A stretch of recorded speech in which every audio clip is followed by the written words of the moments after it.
service begins each day. School is conducted by the Church of England, though it's maintained like other Indian. 500 miles north of Toronto. Most suffered at the hands of the priests and nuns who ran the native residential school system. Principal Eric Barrington dispenses first aid among his many other duties. He heads one of Canada's 69 Indian residential schools.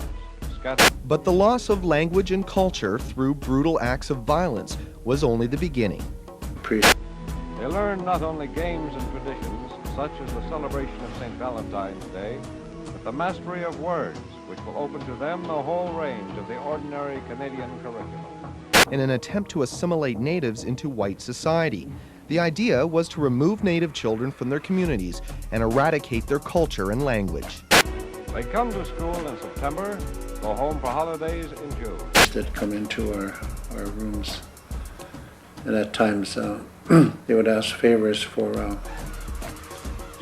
want to give you better stuff than the rest of the students for favors, for sexual favors. In key locations as far north as the Arctic Circle. They have a total of 11,000 children, orphans, convalescents, those who live too far in the wilderness to get to a daily school.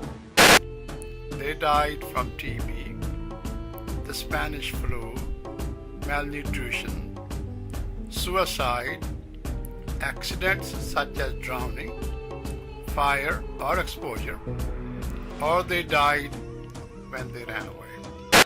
For the oldest Canadians, a new future.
Believes past Canadian government policies that separated Native children from their families permanently disrupted Inuit society. The strong family ties we had with our parents, that was severed off.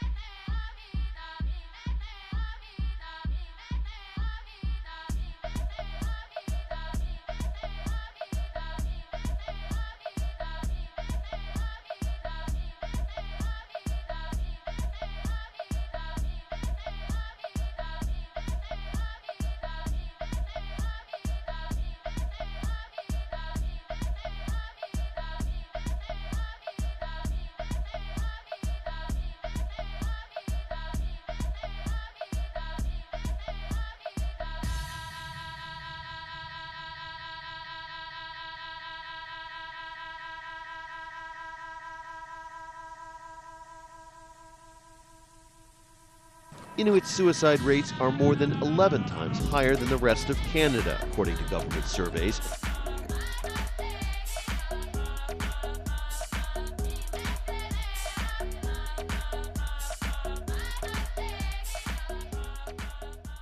In Manitoba now we have kids killing themselves, 2 brothers, 8 and 11, that committed suicide. Victoria admits she's thought of killing herself many times.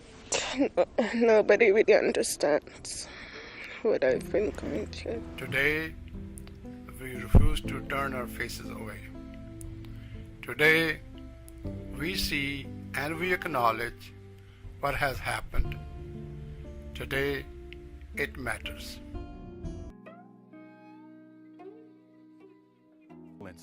We got the plague, a plague of whiskey, and our parents and grandparents were molested in schools designed to kill the Indian in the child. So where did all of that go wrong? Well, step into my office, grab a seat on the big couch. and let's talk. The idea of get over it. You know, why don't you guys just get over it? You know what? I am over it. My dad was raped in a residential school by a nun. I'm over it. But it doesn't mean that we should forget it. Then I often hear this question. What are you guys doing with the $7 billion? The $7 billion we give Indian Affairs, what are you guys doing with it? You know what? That money has to pay for a population the same size as New Brunswick. You know what New Brunswick spends on their population? $8 billion.